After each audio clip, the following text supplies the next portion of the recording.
morning, everyone. It's a little after 5 in the morning. My ADHD medicine keeps me up. So if you haven't figured out yet, a couple years back, I actually didn't receive the help I needed with my disorder, with my ADHD, and it was really affecting me emotionally and mentally.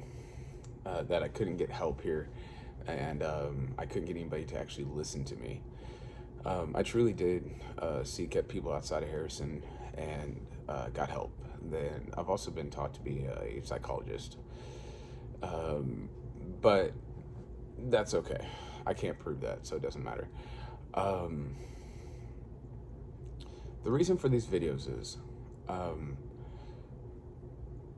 I've talked to a lot of people over the years in the restaurant business, them coming in eating in the morning, telling about their grandkids or their kids, from sign shops to the RV business.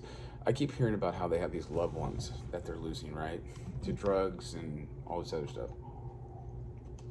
And anytime you try to go to talk to these people, these, unfortunately, these users, you know, and I'm not talking marijuana, guys. I'm talking meth, I'm talking pills, I'm talking heroin, I'm talking this stupid stuff, right? But what happens is before these guys even get on these drugs, they unfortunately, have one bad experience that turns into something horrible. When you just see, you need to make sure when you send somebody to a rehabilitation center that they're going to the right rehabilitation center. Maybe they don't have a drug problem, but unfortunately, what happens is you send these people to these places, and then they come out and they're labeled in the community this way, right? I have no drug problem. I've never had a drug problem in my whole life. I'm actually really mentally stable. I'm just very good. I'm a very good actor. I'm very good at a lot of things. Um, I didn't get the opportunity to leave Harrison, go get a degree, come back, and shine like everybody else. I actually had to stay here and take care of my mom till she died, and then raise my kids. And you see, but that doesn't make any of y'all better than me. But I'm not bitter at anybody. One of the things that I'm tired of is all the churches getting grief from other people. And what I mean by that is, and they're probably like, oh, wait a minute, Jesse, what are you saying? And I'm like, no, listen. Yes, churches are nonprofit organizations. Yes, churches have big facilities. Yes, they have all these cool, nice, neat things, right? But there's always this constant battle between the government and churches and the people. You know, if the people want something done and the government won't do it, they expect the churches to do it. If you get what I'm trying to say here, it's just this endless cycle. Um, the church is not supposed to be a business, guys. It's supposed to be a house of worship. You're supposed to go out into the community and disciple the people and bring them to the church. My whole video series was just to show you what the mind of an ADHD person is like. Okay, and imagine locking them people up for no reason other than they were just had social anxiety and a lot of trauma, and they couldn't talk to you. They couldn't talk to people. Luckily, I'm mentally strong as I am, and I was able to not just once but twice be able to go through the program.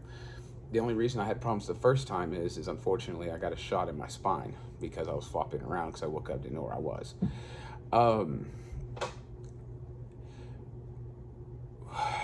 we as people, not just Christians, but as people, need to stop putting so much weight on the church. A church will develop if you allow a church to develop. If the church has true intentions, the church will grow, okay? What I mean by true intentions is saving souls. What else is a church for? The church is supposed to be there to save souls, bring you to heaven. That's the point of a church. All the other stuff's just the great stuff that comes with it. But the biggest problem is people get stuck on the other stuff.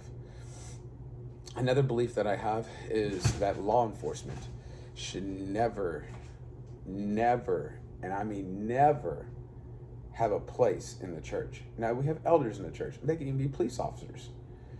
But far as policing a church, some people need to read the Bible again.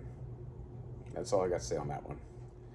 And there's actually, again, there's separation of church and state, which covers a wide spectrum. We as individuals need to start being able to identify people better. Some of the smartest and brightest people out there could not be on drugs because simply just need a little bit of help. I take 3 pills a day, guys. 3 pills a day, and I'm completely stable. I never was not stable. Don't you understand what I'm saying here? When the church is so consumed by its image, it doesn't do what it's supposed to do. A church is a service, not a business. I'm going to say that again. A church is a service, not a business. Your facilities are supposed to be there for God, doing God's work, not making you happy and comfortable. Quit misidentifying people. Quit just locking people up. Quit. Would you rather these people go to rehab and come back and not have to go back again? I was smart enough when I got out, because I wasn't on drugs, by the way. I was smart enough when I got out the first time to actually go down to Little Rock, Arkansas, and seek out some professionals down there who actually introduced me some professionals that are part of politics and things of that nature, which was great.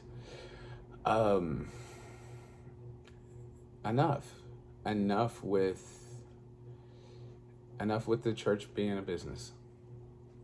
Enough. A church is a service. A church should cry out and bleed just with emotions, just, I want to save these people. I want to help these people. That should be their mission. That should be what they're about, to bring people to Christ, not just some big show. Well, I don't know. The Lord's led me to go down this path. I am going to get a job, pay the bills. I talked to the doctor, but I'm not stopping my ministry at all. I don't retract any of my statements either.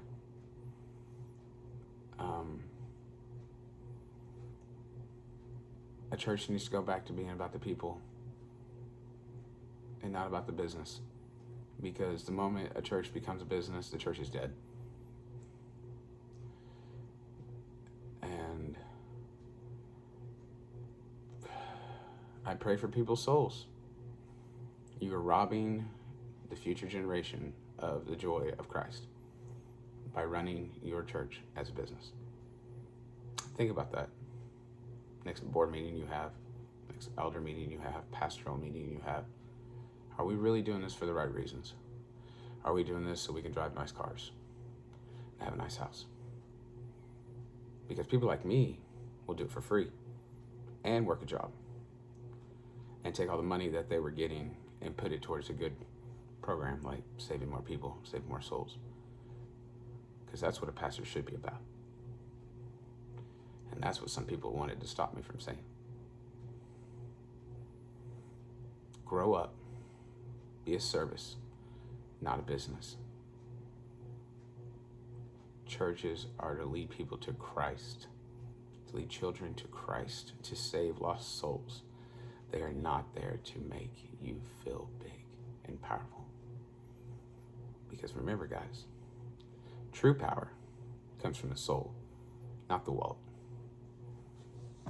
Have a blessed day.